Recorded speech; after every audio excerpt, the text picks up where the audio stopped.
गण गणपते नमः। श्री गणेश की वंदना कर, दिन के स्वामी मंगल देव श्री राम भक्त भाई हनुमान तथा श्री राम की आराधना कर, इष्ट देव का ध्यान धर, गुरुजनों को नमन कर अभिनंदन करते हैं आपका वरुण मिश्र द्वारा प्रस्तुत आज के दैनिक पंचांग।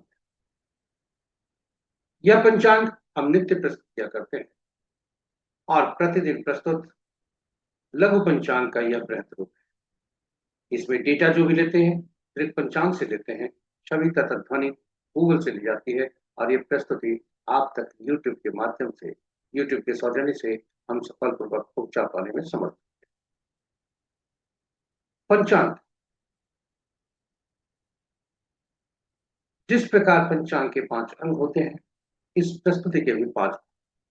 पहला भाग पंचांग मुहूर्त और ग्रहों के गोचर से संबंध रखता है और इसी पहले भाग में से हम आपके लिए आपके सुझाव के अनुरूप इस प्रस्तुति का लघु रूप अलग से प्रस्तुत नित्य किया करते हैं। दूसरा भाग ताराबलन इसका नाम है, जिसमें सितारे करते काम। यहाँ नक्षत्रों के अनुसार आज कैसा दिन रहने की संभावना है, चंद्रमा के नक्षत्र और हमारा जन्म नक्षत्र दोनों को तालमेल करते। ताराबलन मुख्यतः 9 तारा चक्र पद्धति पर आधारित है, जिसके अनुसार पूरे जीवन काल के लिए ग्रहों के बारे में हम जान सकते हैं, कौन से ग्रह शुभकारी हैं, कौन से अशुभकारी, और उसे उन्हें जानकर उन्हें सही ढंग से उपयोग करके जीवन में सुख ला सकते। साथ ही साथ जन्म कुंडली में बैठे ग्रहों से कैसे लाभ लिया जाए और जीवन में जिन लोगों से मिलते हैं, कई लोगों से जीवन में मिलते हैं, चाहे घर परिवार, रिश्तेदार, समाज, संसार और कार्यस्थल, व्यवसाय स्थल आदि से होते हैं, वे हमारे लिए कितना शुभकारी होंगे, इनसे कितनी अपेक्षा रख सकते हैं, ये सारी बातें जन्म नक्षत्र के अनुसार हम देख सकते हैं। जी हाँ, विस्तृत चर्चा प्रस्तुत। तीसरा भाग जन्म राशि के अनुसार, चंद्रमा जिस राशि में जन्म कुंडली में हो और जिस राशि में आज भ्रमण कर रहे हैं उसके अनुसार आज कैसा दिन रहने की संभावना। चौथा भाग चौघड़िया, एक प्रकार का मूल ज्योतिष। जब भी हम कोई कार्य करते हैं तो उसमें शुभ दशा और चौघड़िया हमें मार्गदर्शन करता है, शुभ और अशुभ काल दर्शाता है, काफी उपयोगी है। विस्तृत चर्चा प्रस्तुत। पांचवा भाग, जब हम जन्म लेते हैं ईश्वर हमें, और जन्म लेते समय जैसे ही लेते हैं सांस की प्रक्रिया आरंभ होती है और उस समय कार्य करना आरंभ करते हैं ईश्वर द्वारा प्रदत्त अंक जन्म तिथि के रूप। जी हाँ, ईश्वर हमें जन्म तिथि के रूप में कुछ अंक देते हैं जो कि जीवन पर्यंत कार्य करता है और यह सकारात्मक और नकारात्मक प्रभाव दोनों डालते हैं। प्रस्तुति का मुख्य उद्देश्य अंकों को पहचानना, उन्हें समझना, उन्हें याद करके सही ढंग से उपयोग करके शुद्धता सुनिश्चित करना, मित्र अंकों से नजदीक या शत्रु अंकों से थोड़े से दूरियां। इसके अतिरिक्त अंकों का सही ढंग से उपयोग करके अधिक अंकों का, शुभ अंकों का भी अधिक प्रयोग न करें, क्योंकि वे नकारात्मक प्रभाव डाल सकते हैं। इसके अतिरिक्त कुछ अंक ऐसे भी होते हैं जो खुद के दुश्मन। ये सभी बातें इसी प्रस्तुति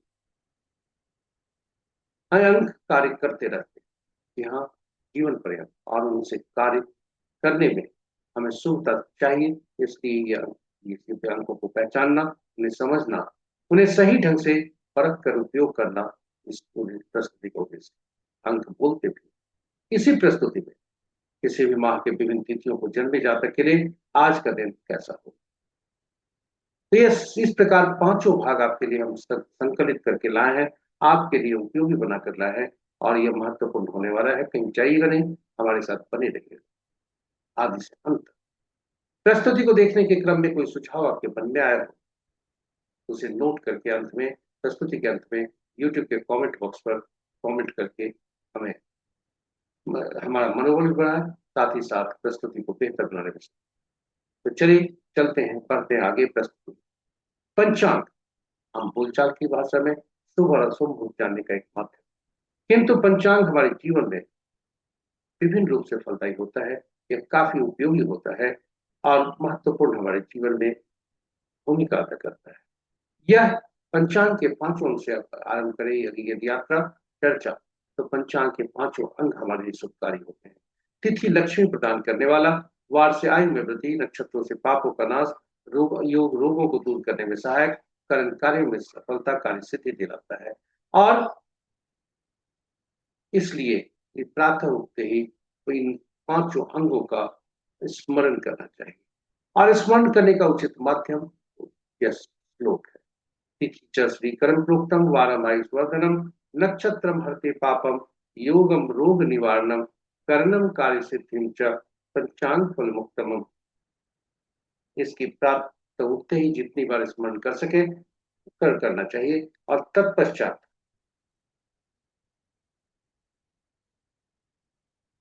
तत्पश्चात हमें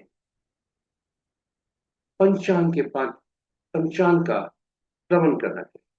जी हाँ, पंचांग के पांचों अंगों का स्मरण करने के बाद पंचांग के का श्रवण करना चाहिए, क्योंकि पुराणों में लिखा है पंचांग श्रवण मात्र से गंगा स्नान को लाभ होता है। गंगा का तात्पर्य जन्म कुंडली की जलीय राशियां, जलीय राशियों में बैठे ग्रह और जलीय राशि के शुभता देते हैं। साथ ही साथ हमारे शरीर के जलीय तत्व भी शुभ रूप से प्रभावित होते। पंचांग का प्रतिदिन स्मरण और श्रवण करना चाहिए। यही पंचांग की चर्चा समाप्त नहीं होती। पंचांग की उपयोगिता और भी है। यह हमारी निर्णय क्षमता को सुदृढ़ करता है, आत्मबल बढ़ाता है। पंचांग प्रकृति और ब्रह्मांड की ऊर्जा के साथ संतुलन स्थापित करने में सहायक होता है, जिसके फलस्वरूप हम सबके जीवन में शांति, समृद्धि और सकारात्मकता का संचार होता है। अतः पंचांग का अनुसरण करके हम अपने जीवन को अधिक सफल और समृद्ध बना सकते हैं। तो चलिए आइए पंचांग की महत्ता, पंचांग के उपयोगिता और पंचांग की जीवन में भूमिका को देखते हुए हम सब आए प्रतिदिन पंचांग का स्मरण, श्रवण और अनुसरण करें और जीवन को में हम सुखता रहे, जीवन को अधिक सफल और समृद्ध बनाए। साथ ही साथ साझा करें प्रस्तुति को अपने मित्रों, परिजनों तथा शुभेच्छुओं के संग, ताकि वे भी पंचांग का प्रतिदिन स्मरण, श्रवण और अनुसरण करके अपने जीवन में शुभता ला सके। इसके साथ ही हम चलते हैं प्रस्तुति के अगले भाग में, पहले भाग, और जाने के क्रम में श्री राम का नाम उच्चारण करते चलते हैं, और जहां श्री राम होते हैं वहीं भाई हनुमान होते हैं। तो चलिए प्रस्तुति। जय श्री राम। जय भाई हनुमान। स्वागत है आपका प्रस्तुति। आज का दिनांक 19 मई 2026, माह ज्येष्ठ, पक्ष शुक्ल, शाका संवत 1948, पाराभाव विक्रम संवत 2083 सिद्धार्थी, कलयुग का 5127। आज का सूर्योदय 5:02 पर, सूर्यास्त 6:30। Sunrise at 5:02 AM and sunset at 6:30 PM। सूर्यदेव की उत्तरायण स्थिति है मध्याह्न 11:46 दिन में, और चंद्रोदय 7:03 पर और चंद्रास्त 9:38। आज का दिशा शुभ उत्तर है, फिर भी इस दिशा में यात्रा करने को बाध्यता हुई तो गुड़ का सेवन करके यात्रा करें और यात्रा में शुभ पालें। पंचांग के पांचों इस प्रकार। वार मंगलवार, तिथि अपराह्न 2:18 तक तृतीया, जो जया तिथि के अंतर्गत आता है। तत्पश्चात चतुर्थी, जो रिक्ता तिथि के अंतर्गत आता है। नक्षत्र प्रातः 8:41 तक मृगशिरा, उसके बाद आद्रा। और आज का दिन की शुरुआत मृगशिरा के चौथे पद से होता है, जो कि प्रातः 8:41 तक रहता है। उसके बाद आरंभ होता है आद्रा नक्षत्र का पहला पद, जो अपराह्न 2:02 तक रहता है। दूसरा पद रात्रि के 7:23 तक, रात और तीसरा पद मध्य रात्रि के 0:46 तक, और उसके बाद कल का सूर्योदय चौथे पद में आद्रा नक्षत्र के चौथे पद में होता है, जो कि प्रातः 6:12 तक रहता है। योग संध्या 5:49 तक धृति, के बाद सूर्य, कर्ण अपराह्न 2:18 तक गर्भ, तत्पश्चात देर रात्रि मध्य रात्रि कहें 0:39 तक वरिष्ठ, और फिर वृष्टि। ये रहे हमारे पंचांग के पांचों अंग। महत्वपूर्ण मुहूर्त में जाने के पूर्व भोलेनाथ का वास देखते हैं कि भोलेनाथ का वास कैसा है, क्योंकि भोलेनाथ का वास शुभ रहने पर वे आशीष देते हैं, जो कि रुद्राभिषेक आदि के लिए काफी। लाभकारी। तो चलिए जय भोलेनाथ को स्मरण करते हुए चलते हैं भोलेनाथ का वास देखते हैं। जय ओम भोलेनाथ। नमः शिवाय। ओम नमः शिवाय। जब तक भोलेनाथ तृतीया तिथि है सभा स्थल पर है और उसके बाद चतुर्थी है जहाँ क्रीड़ा स्थल पर है, दोनों आज की स्थिति शुभ नहीं है। भोलेनाथ शुभ आशीष देने में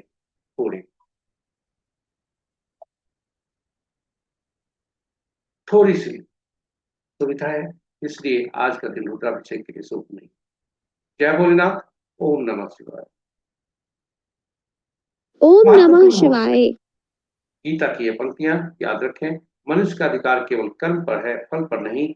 यानी परिणाम हमारे हाथ में नहीं है, इसलिए जिम्मेदारी के साथ कर्म करने के लिए सबसे अनुकूल मुहूर्त का चुनाव करना ही हमारी पहली सफलता है।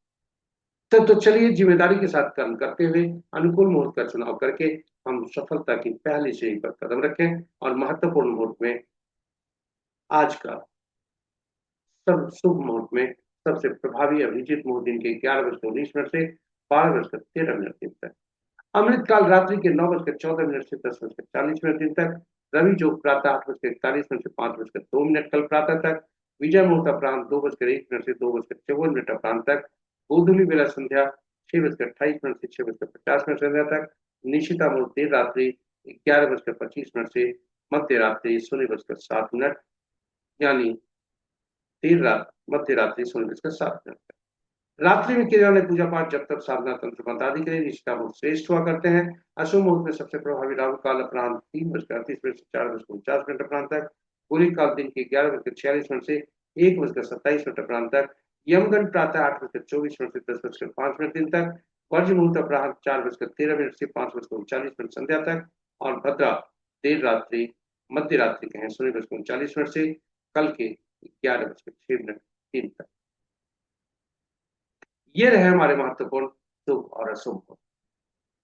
ग्रह अनुकूल मुहूर्त में कार्य आरंभ करने से जीवन में आने वाली उन बाधाओं को हम सब सफलतापूर्वक और खुशी खुशी पार कर सकते हैं, जो मानव जीवन का हर चरण का अपरिहार्य हिस्सा है। जी हाँ, समय और कर्म का सटीक मिलन ही। ग्रहों की आकाशीय स्थिति में आपका स्वागत है। सूर्यदेव अंश के अनुसार सूर्यदेव चंद्रदेव ये राशि परिवर्तन के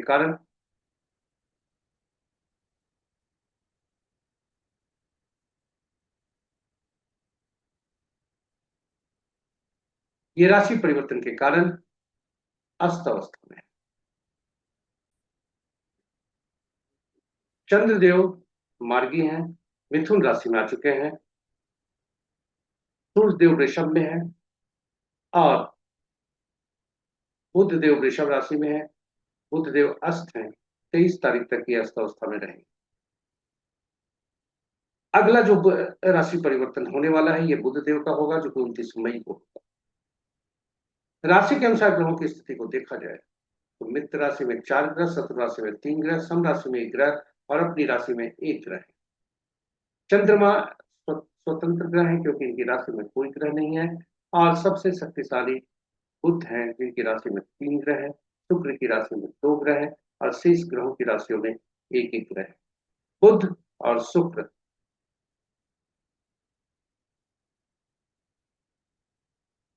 बुध और शुक्र आपस में राशि परिवर्तन कर रहे हैं। बुध देव वृषभ राशि में और शुक्र देव मिथुन राशि। नक्षत्रों के अनुसार ग्रहों की स्थिति को देखा जाए तो मित्र नक्षत्र में 2 ग्रह, शत्रु नक्षत्र में 1 ग्रह, सम नक्षत्र में 2 ग्रह और अपने नक्षत्र में 4 ग्रह हैं। सूर्य देव, बृहस्पति देव, राहु देव और केतु देव। सूर्य देव के नक्षत्र में सूर्य देव और केतु देव तथा मंगल देव के नक्षत्र में 2-2 ग्रह, चंद्र शनि के नक्षत्र में कोई ग्रह नहीं, शेष ग्रहों के नक्षत्र में एक एक ग्रह है। आज किसी भी ग्रह का राशि परिवर्तन नहीं है। यहाँ आपको बता दें, यदि आप प्रस्तुति को पहली बार देख रहे हैं तो हमें चैनल को सब्सक्राइब जरूर करें, साथ ही साथ नोटिफिकेशन बटन को दबाना न भूलें। चलिए दूसरे भाग में आपको ले चलते हैं। तारा बलन इसका नाम है, जिसमें नक्षत्र करते काम है और आपके समक्ष तारा बलन की सारणी, जिसमें तारामंडल के समक्ष जो नक्षत्रों के नाम है वह चंद्रमा के गोचर से संबंध रखता है, और तारामंडल के सामने नीचे जो नक्षत्रों के नाम है वह हमारा आपका जन्म नक्षत्र बताता है। इसमें से अपने जन्म नक्षत्र को हम चिन्हित करते हैं और हॉरिजॉन्टली हम आगे बढ़ते हैं। हॉरिजॉन्टली आगे बढ़कर जो वर्टिकली जो आज का नक्षत्र जहाँ चंद्रमा गोचर कर रहे हैं, ये दोनों जो मिलते हैं वही आज का फल होता है। कुल 9 तरह के परिणाम हो सकते हैं आज का तारा। संपत, क्षेम, साधक, मित्र या मित्र में संकेत देते हैं, तो शुभता के संकेत देते हैं, जिसके अंतर्गत दैनिक कार्य करते हुए नए कार्य का आरंभ कर सकते हैं। वहीं यदि आज का तारा जन्म, विपत, प्रत्यरि और नैधन्य में हो तो वह शुभता की तरफ इशारा करता है, जिसके अंतर्गत दैनिक कार्यों में सावधानी बरतते हुए नए कार्यों को आरंभ करने से मनाही की जाती है। तो चलते हैं नव तारा चक्र पद्धति की तरफ, क्योंकि ताराबलम का मुख्य सिद्धांत नव तारा चक्र पद्धति पर है। और नव तारा चक्र पद्धति के अनुसार ग्रहों के मन नक्षत्र होते हैं, नक्षत्रीय ग्रह के फल देते हैं। प्रश्न उठता है 27 नक्षत्र 9 ग्रह, तो आखिर कौन से ग्रह किसके फल देंगे, कौन से ग्रह किस नक्षत्रों के फल पाएंगे। इसके लिए 27 नक्षत्रों को सूचीबद्ध की जाती है, क्रमबद्ध की जाती है और नक्षत्रों से उसे जोड़ा जाता है। सारणी बनती है 27 नक्षत्रों के, 9 नक्षत्रों का समूह बनाकर 3 श्रेणियों में रखा जाता है और ग्रहों को महादशा के क्रम में रखा जाता है। पहला ग्रह केतुदेव, दूसरा शुक्र, तीसरा सूर्य, चौथा चंद्रमा, पांचवा मंगल, छठा राहु, सातवां बृहस्पति, आठवां शनि, नौवां बुध। और इन अंकों को, इन ग्रहों को, पहला ग्रह केतुदेव इनको पहले हर श्रेणी में से पहला नक्षत्र यानी पहला 10वां 19वां नक्षत्र का स्वामित्व मिलता है। दूसरा ग्रह शुक्रदेव, इन्हें ये दूसरा हर श्रेणी में से दूसरा 11वां और 20वां नक्षत्र का स्वामित्व मिलता है। इसी तरह घड़ी की सुई की दिशा में आगे बढ़ते हुए बुध को 9, 18वां 27वां नक्षत्र का स्वामित्व मिलता है। इस प्रकार प्रत्येक ग्रह को 3-3 नक्षत्रों का स्वामित्व मिलता है। अब गणना कैसे करते हैं, यह बहुत महत्वपूर्ण है, ये ध्यान से सुनेंगे। हम अभी इस सारणी में से अपने जन्म नक्षत्र को चिन्हित करते हैं, हमारा जन्म नक्षत्र कौन सा है, और उसके शीर्ष पर आगे बढ़ते हैं जहां ग्रह का नाम लिखा है, यह हमारा जन्म ग्रह बनता है, यानी नक्षत्र स्वामी। और हमारी जीवन की यात्रा यहीं से शुरू होती है, ये गणना यहीं से आरंभ होती है। घड़ी की सुई की दिशा में आगे बढ़ते हैं, बुध तक जाते हैं, फिर केतु से यात्रा आरंभ करते हैं और आगे बढ़ते हुए जो जन्म ग्रह बनता है, जहां से हमारी पहली गणना शुरू होती है, उसके ठीक पिछले ग्रह तक रुकते हैं। इस तरह 9 ग्रहों का साइकिल चलता है। अब पहला ग्रह जो बना वह हमारे लिए क्या क्या करते हैं। पहला ग्रह हमारे इसी ग्रह की महादशा में हमारा जन्म हुआ होता है, और जन्म कुंडली के विंशोत्तरी दशा को देखें तो वहां पर वर्णित होगा शेषांश, भोगांश की अवधि एक अवधि होगी। इस अवधि से इस अवधि तक इतने इतने अवधि यानी वर्ष, माह, दिन, ये इतने दिन भोगने। और यदि ग्रहों के दशा का की अवधि देखें तो दशा की अवधि इस आपके समक्ष प्रस्तुत है, उसमें से इसको घटाएं, इसमें से दशावधि जो आपके जो भोगांश बचा हुआ है, जो हमें भोगने हैं, उसे घटाएं तो वह निकलता है जो हम भोग चुके हैं। और वह कब भोगे, पिछले जन्म। इसलिए पिछले जन्म का भी रिश्ता इस जन्म ग्रह से बनता है, यानी जिस जन्म ग्रह ग्रह में हमारा जिस ग्रह की महादशा में हमारा जन्म होता है, उसी ग्रह की महादशा में हमारे पिछले जन्म में मृत्यु होती है। और चूंकि जन्म ग्रह का संबंध पिछले जन्म के ग्रह से भी बनता है, इसलिए पिछले जन्म से भी बनता है जन्म ग्रह का संबंध, इसलिए इसे पीड़ा की श्रेणी में रखी जाती है। यहाँ से घड़ी की सुई की दिशा में आगे बढ़ते हुए गणना करते हैं तो दूसरा, चौथा, छठा, आठवां, 9वां ग्रह जो बनता है तो कार्य होता है, वहीं पहला, तीसरा, पांचवा, सातवां ये पीड़ादायक होते हैं, शुभ नहीं होते। और इनकी शुभता और अशुभता जो होती है उसकी मात्रा जैसे जैसे इनकी क्रम संख्या बढ़ती है वैसे वैसे होता है। और इस प्रकार हम पूरे जीवन काल के लिए कौन से ग्रह शुभकारी होंगे, कौन से ग्रह पीड़ा देंगे, ये सभी हम जान सकते हैं। यह सभी हम जान सकते हैं और यह हमारे लिए उपयोगी होता है, क्योंकि शुभ ग्रहों की दशा में हम योजनाबद्ध तरीके से शुभ कार्य का निष्पादन करके शुभता सुनिश्चित कर सकते हैं। वहीं अशुभ ग्रहों के दशा अंतर दशा में हम चुनौती का सामना करने के लिए मानसिक रूप से तैयार होते हैं। ये हमारे लिए शुभकारी होता है। उसी तरह से जन्म कुंडली में बैठे ग्रह से हम कैसे काम लिया जाए, कौन सा काम किया जाए ताकि उनके अनुरूप कार्य करें और फलित हमारे फेवर में। इसके लिए हम इसका सहारा लेते हैं और यह काफी गुणकारी होता है। उदाहरण स्वरूप दूसरा ग्रह संपत्ति का होता है। संपत्ति का ग्रह जो भी हमारा बनता है, उस ग्रह जो भाव जो जन्म कुंडली में जहां बैठे हैं, जिस भाव में, जिस राशि में, उससे संबंधित कार्य करने से संपत्ति के लाभ। इसी तरह से शुभ ग्रहों के नक्षत्र में जन्मे जातक हमारे लिए शुभकारी होते हैं। अशुभ ग्रहों के नक्षत्र में जन्मे जातक हमारे लिए पीड़ादायक, अशुभता लिए हुए बाधक होते हैं, तो अति पीड़ादायक भी हो सकते हैं। चाहे वो व्यक्ति कहीं का, घर का, परिवार का, रिश्तेदार का, समाज का या संसार का। इसलिए हम पूरी बात, सभी जीवन के साइकिल का हम अग्रिम रूप से यह जानकारी प्राप्त करके जीवन के कदम में शुभता सुनिश्चित करते हुए आगे बढ़ते। इसलिए काफी उपयोगी है नवतारा चक्र पद्धति, और इसकी उपयोगिता को देखते हुए हमने YouTube पर अलग से वीडियो पोस्ट किया है नवतारा चक्र पद्धति पर, जिसमें भगवान राम, माँ सीता तथा भाई हनुमान के कुंडली की चर्चा की है। आप उसे देखें। चलिए आगे चलते हैं वापस नवतारा चक्र पद्धति। ताराबलम, आज का चंद्रमा का गोचर जहां कहां पर है, तो चंद्रमा का गोचर मृगशिरा नक्षत्र में प्रातः 8:41 तक है। उसके बाद आद्रा नक्षत्र में चंद्रमा का नक्षत्र। और आज यदि कहें तो पुष्य, अनुराधा, उत्तरा भाद्रपद नक्षत्र में जन्मे जातक और अश्लेषा, ज्येष्ठा और रेवती नक्षत्र में जन्मे जातक के लिए आज पूर्वार्ध और उत्तरार्ध अशुभता दी। वहीं पुनर्वसु, विशाखा, पूर्वा भाद्रपद नक्षत्र में जन्मे जातक के लिए दोनों पर पहला भाग भी और दूसरा भाग भी शुभता लिए। और इस प्रकार हम अपने अपने नक्षत्रों के अनुसार ग्रहों की स्थिति को, नक्षत्रों के अनुसार, अपने अपने जन्म नक्षत्रों के अनुसार नक्षत्र का फल जान के हम शुभता सुनिश्चित देख को आकलन करते हुए हम अपने दैनिक कार्य में सावधानी बरतते हुए जीवन में आगे बढ़ते। यह हमारे लिए मार्गदर्शन का काम करता है। तीसरा भाग में आपका स्वागत है। आज चंद्रमा का गोचर नहीं है, चंद्रबलम इसे कहते हैं। राशि के अनुसार आज कैसा दिन रहने की संभावना। तो चंद्रमा आज मिथुन राशि में भ्रमण कर रहे हैं, और मिथुन राशि में भ्रमण करते हुए ये आज का फल इस प्रकार है। चंद्रमा यहाँ अस्त दिख रहा है, जबकि अस्त नहीं है, क्षमा प्रार्थी है, ये अपडेट नहीं हो पाया। चंद्रमा मेष राशि में, मेष, मिथुन, कन्या, धनु, मकर आदि राशि वाले जातकों के लिए शुभता लिए हुए हैं। अन्य राशियों के जातकों के लिए शुभता नहीं।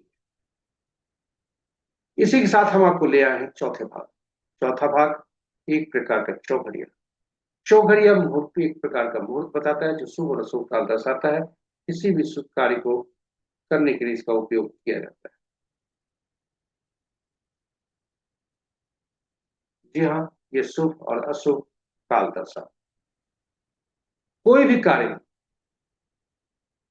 जिसमें हम शुभता चाहते हैं, इसका उपयोग किया जाता है। चाहे वो पहली बार किए जाने वाले कार्य हो, पूजा पाठ हो, जब तब साथ नाती हो, ये सभी के लिए उपयोगी होते हैं। यदि हम उचित मुहूर्त नहीं देखना चाहता या कोई व्यक्ति नहीं देखना चाहता हो, तो कम से कम शुभ कार्य में तो शुभता चाहता है, इसके लिए कम से कम चौघड़िया अवश्य देख सकते हैं। चौघड़िया की उपयोगिता को देखते हुए हमने यूट्यूब पर अलग से वीडियो हिंदी और अंग्रेजी में पोस्ट किया है। यूट्यूब में चौघड़िया की उपयोगिता हिंदी में, यूटिलिटी ऑफ चौघड़िया अंग्रेजी में, आप उसे देख सकते हैं। संक्षेप में यहाँ चर्चा करते हैं। कुल 8 चौघड़िया दिन के होते हैं, 8 चौघड़िया रात के। और इन 8 चौघड़िया को साप्ताहिक दिनों से संबद्ध करने के लिए 7 चौघड़िया का नामकरण होता है।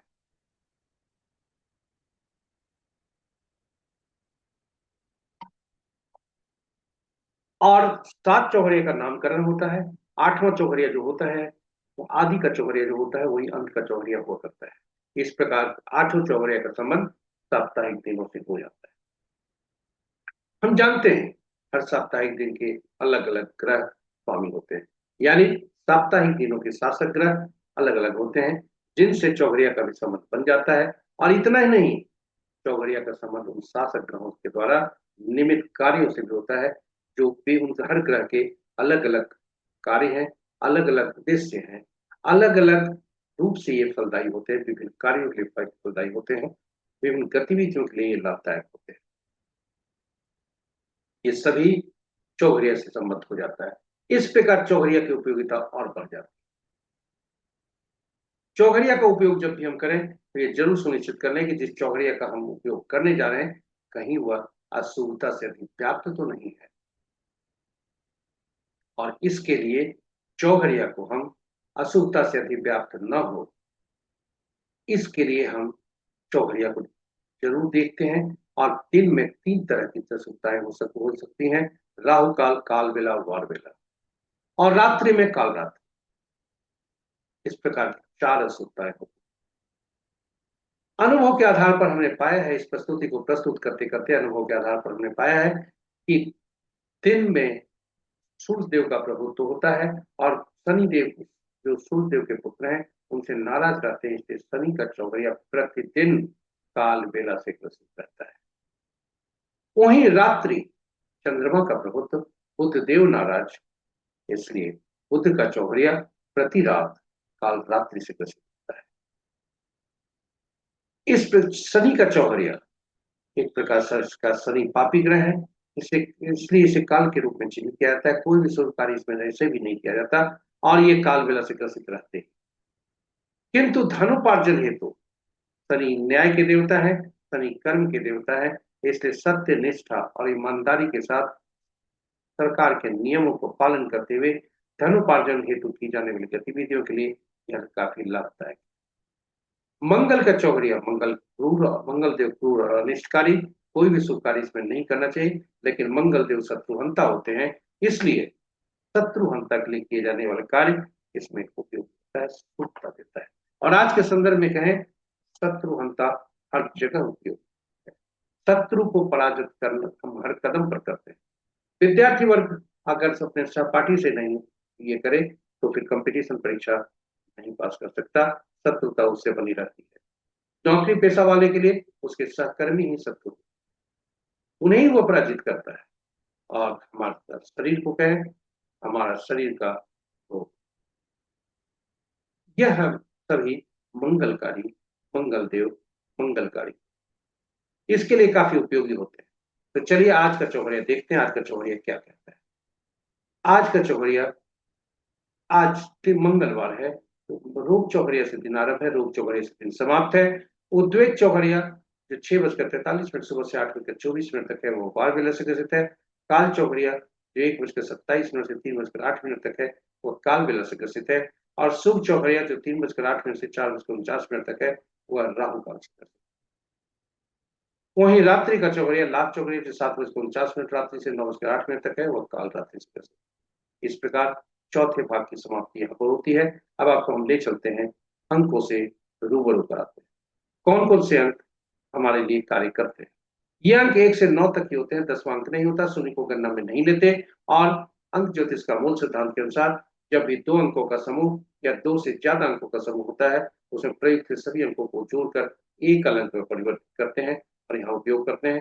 तो अंक 1 से 9, 10वां अंक बिल्कुल नहीं। ये अंक 1 से 9 को देखें तो 5वां अंक ऐसा होता है जो मध्य का अंक होता है। यह अपने से पूर्व और बाद के आने वाले अंकों को संतुलित करके रखता है, काफी मजबूत स्थिति में हुआ करता है। और इन सभी 1 से 9 अंकों के शासक ग्रह अलग अलग होते हैं। 1 के सूर्य, 2 के चंद्रमा, 3 के बृहस्पति, 4 के राहु, 5 के बुध, 6 के शुक्र, 7 के केतु, 8 के शनि, 9 के मंगल। और इन ग्रहों के अलग अलग तत्व, गुण और ऊर्जा होते हैं जो इन अंकों में भी समाहित होते हैं। और इसलिए इन अंकों को अंकों की दुनिया में विशेष नाम से पुकारा जाता है, जिसकी सूची आपके समक्ष प्रस्तुत है। जन्म तिथि ईश्वर हमें उपहार में देते हैं। जैसे ही सांस की प्रक्रिया आरंभ होती है, ईश्वर हमें उपहार अंक जन्म तिथि के रूप में देते हैं, जिसमें तिथि माह और वर्ष 3 कंपोनेंट हुआ करते हैं। तिथि और माह 1 अंक का भी हो सकता है, 2 अंकों का हो सकता है, वर्ष 4 अंकों का। तिथि हम खुद होते हैं, इसलिए इसे मूलांक कहा जाता है, बोलचाल की भाषा में ड्राइवर कहा जाता है। और तिथि माह और वर्ष ये हमारा भाग्यांक होता है, बोलचाल की भाषा में इसे भाग्यांक कहते हैं। कंडक्टर कहा जाता है, ये हमारे कर्म का है, भविष्य बताता है। और इसलिए ड्राइवर और कंडक्टर का आपस में तालमेल रहना अत्यावश्यक है। इनमें अगर शत्रुता बनती है, तो जिस प्रकार ड्राइवर और कंडक्टर बस में आप देखें शत्रुता रहती है, तो फिर बस का चलना मुश्किल होता है, हमारे जीवन भी स्ट्रगल भरा हो जाता है। इसलिए इन्हें संतुलित करने के लिए इन अंकों के जो शत्रु अंक है वो नहीं, मित्र अंक को लाते हैं। मित्र अंक को लाकर दोनों में सामंजस्य होता है। हमने ये एक जन्म तिथि ली है 19/5/1996, जो गूगल से दिया है, जिसकी जन्म तिथि आज है। उद्देश्य फैक्ट नहीं, कोई भविष्यवाणी नहीं। और साथ ही साथ तिथि माह और वर्ष में कहीं भी 11, 22, 33 आते हो, तिथि माह वर्ष या गणना में कहीं भी 11, 22, 33 आते हो, तो वह हमारे पूर्व जन्म के आत्मा से संबंध बताता है। वहीं यदि गणना में 13, 14, 16, 19 आते हो, कहीं भी तिथि में या गणना में यदि ये अंक आते हैं, तो पूर्व जन्म के कार्मिक ऋण से संबंध बताता है, जो कि हमें इस जन्म में पूरे करने हैं। तो इस जातक के बारे में यदि देखें तो 19 भी है, 13 भी। अब तिथि तो हमने बताया था, तिथि हम खुद हैं, हमारा आंतरिक व्यक्तित्व है, मूलांक कहलाता है। तिथि और माह दोनों मिलते हैं तो हमारा बाहरी व्यक्तित्व दर्शाता है, जो कि एटीट्यूड नंबर या अचीवमेंट नंबर से जाना जाता है। ईश्वर द्वारा प्रदत्त एक और एंजल नंबर होता है, ये लॉटरी का नंबर कहा जाता है, जो कि वर्ष से निकलता है। वर्ष के अंकों को जोड़कर एक अंक पर परिवर्तित करते हैं। पुरुष के लिए 11 से घटाते हैं उसे, महिला के लिए 4 से जोड़ते हैं और फिर एक अंक पर परिवर्तित करते हैं। तो इस जातक का जिनके जन्म कुंडली हमने ली है, जन्म तिथि ली है, इनका मूलांक ड्राइवर 1 है, भाग्यांक कंडक्टर 4 है, इनका एटीट्यूड नंबर 6 है, इनका एंजल नंबर 2,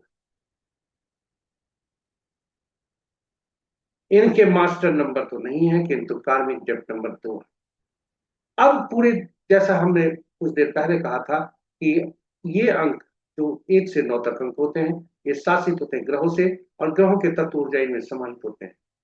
तो जो अंक हमारी जन्म तिथि में अनुपलब्ध है, उन अंकों के तत्व गुण ऊर्जा की कमी होती है। और जो अंक बार बार रिपीट होते हैं, 3 बार या 3 बार से ज्यादा, उन अंकों से संबंधित ऊर्जा तत्व गुण की अधिकता हमें होती है, जो कि नुकसानदायक है।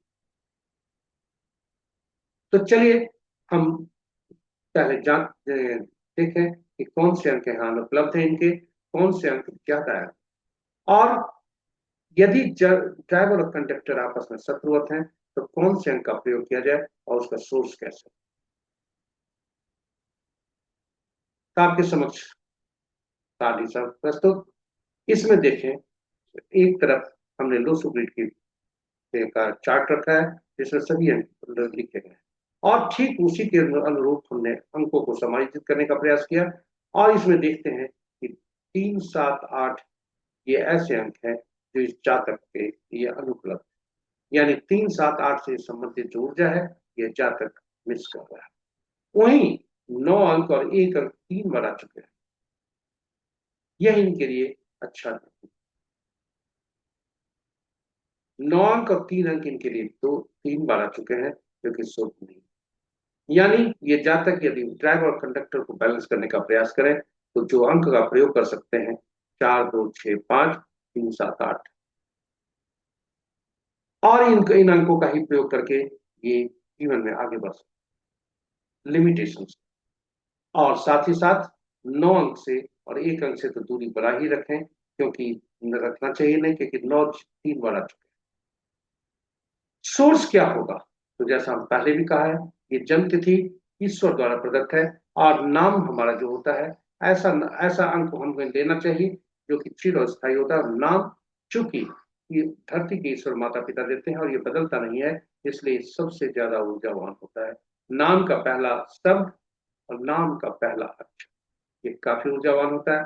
नाम का पहला जो अक्षर है वह शत्रु, ड्राइवर और कंडक्टर का नहीं होना चाहिए। याद रखें, जीवन में कभी भी ड्राइवर और कंडक्टर का शत्रु अंक हमें नहीं लाना। तो नाम का पहला अक्षर भी नहीं हो और नामांक भी नहीं हो, ड्राइवर और कंडक्टर का शत्रु। आप कहेंगे नाम में तो ये होते हैं, नाम में तो अक्षर होते हैं, अंक कहाँ से? तो ये हर अक्षर का अंकीय मूल्य होता है, इसलिए उन्हें अंकीय मूल्य में परिवर्तित कर लेते हैं और तब हम आकलन करते हैं नाम। चलिए देखते हैं जन्मतिथि जिनकी है। इनका नाम है लक्ष्मी मीनन, ये फिल्मी एक्ट्रेस हैं। इनका भावल देखें, भावल भी देखना, भावल कॉन्सोनेंट को भी देखना जरूरी है। और भावल ज्यादा हो, कॉन्सोनेंट कम हो तो यह उत्तम होता है। वहीं भावल ज्यादा हो, कॉन्सोनेंट कम हो तो असुविधा ज्यादा हो सकती है। इनका भावल ज्यादा है तो किसो है। अब हम दुश्मन अंकों को देखते हैं। सबसे पहले इन्हें जन्मदिन की हार्दिक बधाई देते हुए दुश्मन अंकों की तरफ चलते हैं। 1 के 8, 2 के 4, 6, 8, 9, 3 के 6, 4 के 8, 9, 4, 2, 5 के कोई नहीं, 6 के 3, 9, 7 के 7, 9, 3, 8 के 1, 2, 9, 4, 8, 9 के 6, 4, 2, 8, 9। तो इनके जो 4 के मूलांक 1, इनके शत्रु अंक 8 है और भाग्यांक 4, जिनके शत्रु अंक 8, 9, 4, 2। यानी यदि इनके 8 मिसिंग अंक है तो उस अंक को हम प्रयोग नहीं करेंगे,